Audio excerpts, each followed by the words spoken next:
عليهم ويشفي صدور قوم مؤمنين ويذهب غيظ قلوبهم ويتوب الله على من يشاء والله عليم حكيم.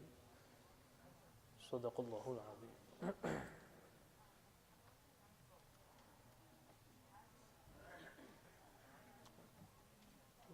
Verse 12 of Surah At-Tawbah connects with the previous ayah, فَإِن تَابُوا وَأَقَامُوا الصَّلَاةَ, and that connects with the previous 3 ayat, where we said that the mushrikun, those that they signed a treaty with Nabi alayhi salatu wasalam, from that time Allah subhanahu wa ta'ala revealed these ayat, that these mushrikun, these polytheists are such that they are not going to keep the pact, or at least some of them.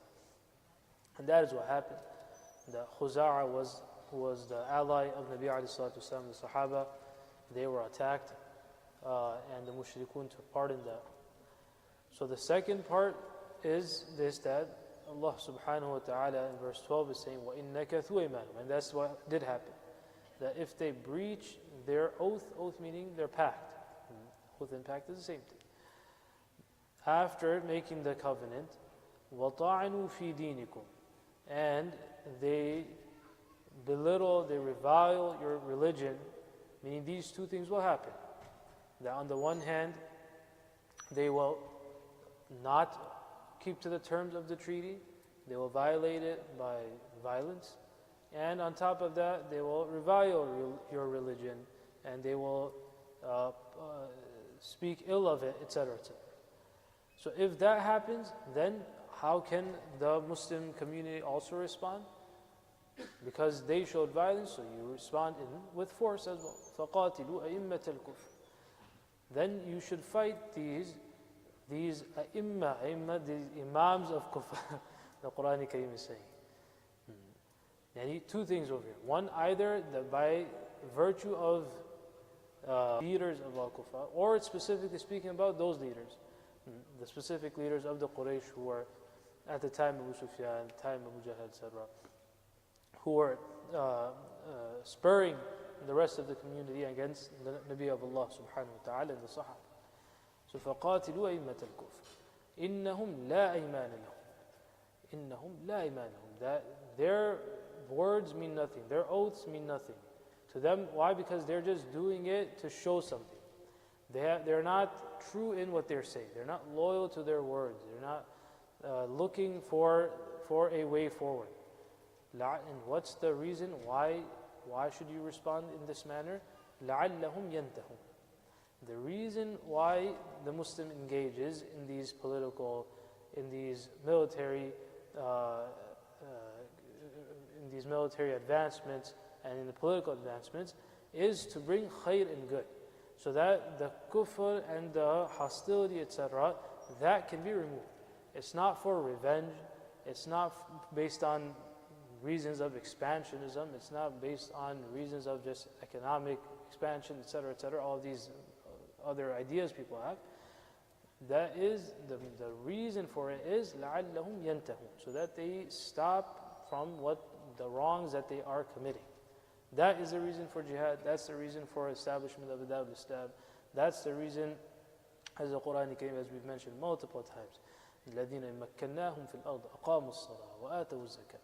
The reason why Allah subhanahu wa ta'ala gives place, mukna, and political stability to those Muslimun that He does is so that they can establish salah, zakah, amr bil ma'ruf. These are the reasons, not for material gain, not for pomp and show. لَعَلَّهُمْ يَنْتَهُونَ. أَلَا تُقَاتِلُونَ قَوْمًا نَكَثُوا أَيْمَانَهُمْ. Now the Quran is giving a command here, that this isn't a choice as such now. That just as there are ahkam and there are rules that at this time you must pray, at this time you must fast, when you have the ability that you must go for hajj, then engaging in this manner, engaging with force at times is also an obligation. Okay. So there a person cannot say, no, I don't like this. So pacifism, as we've said, has nothing to do with our deen. We are not pacifists. So where and when force is necessary, then that becomes fard.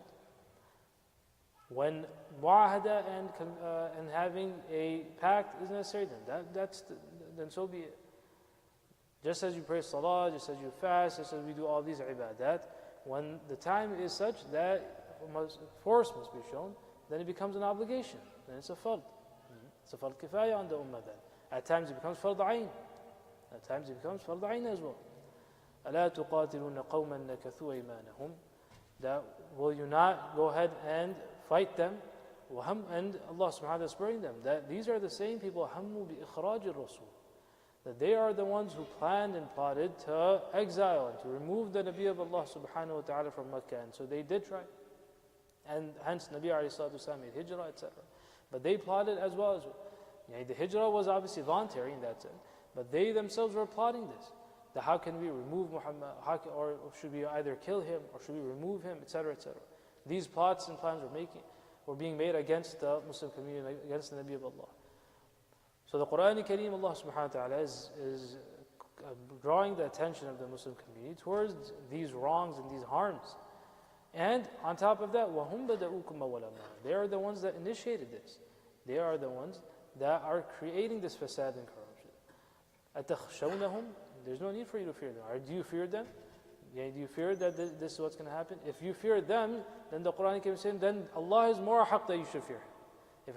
If it's a matter of fear, that what will happen, when a person thinks about the physical harm that may come, if something happens to my family, if these are things that are to fear, because this is an obligation right now, then the more rightful thing that should be feared is the adab of Allah then, because it's an obligation at this point.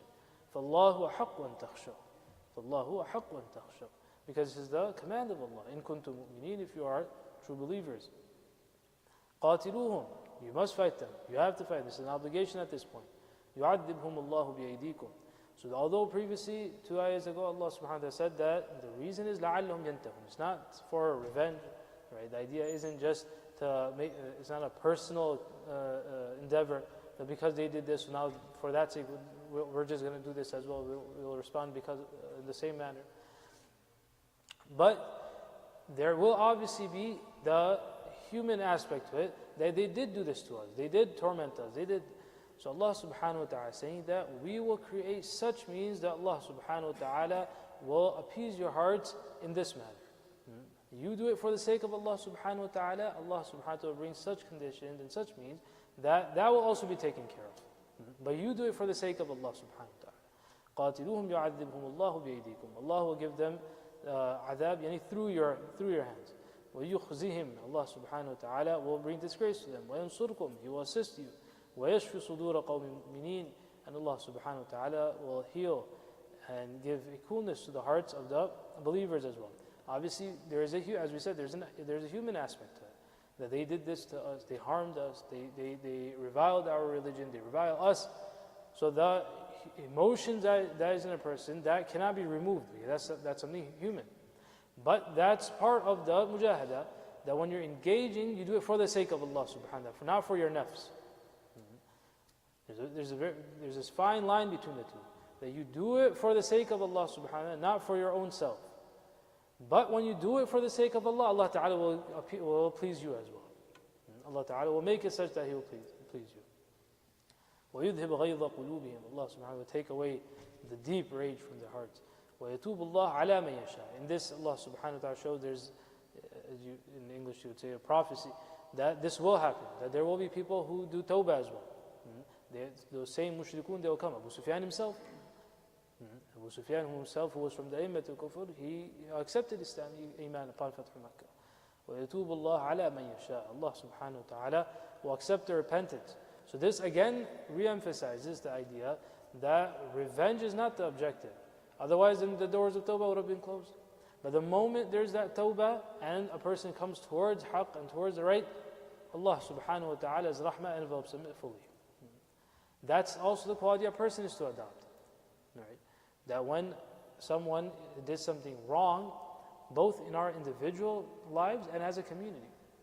Sometimes a person may do something wrong, sometimes privately, sometimes publicly. But once a person does tawbah, you can't keep on bringing up, oh, but you did this.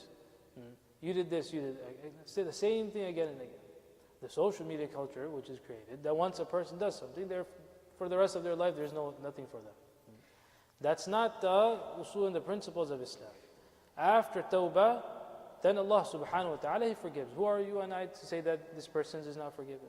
That he is doomed forever? There's no repentance for this person. وَيَتُوبُ اللَّهُ عَلَى مَنْ يَشَاءُ. Those that stood against, can you imagine? No one today has done this level of wrong that they fought against the Nabi of Allah Ta'ala. Has anyone done that? No one today can do it. It's not possible for you. Those same people who fought against the Nabi of Allah, the moment they said La ilaha illallah and they accepted Iman and they forgo their previous ways, يَتُوبُ اللَّهُ عَلَى مَنْ يَشَاءُ. Allah subhanahu wa ta'ala accepted their tawbah as well. Wallahu alimun hakim. Everything is in the ilm of Allah subhanahu wa ta'ala. Allah does what He does through wisdom. Why things occur in the way, in the time, in the manner it occurs is within the ilm of Allah subhanahu wa ta'ala and the wisdom and the hikmah of Allah subhanahu wa ta'ala. We make dua that Allah ta'ala gives us understanding of the Quran.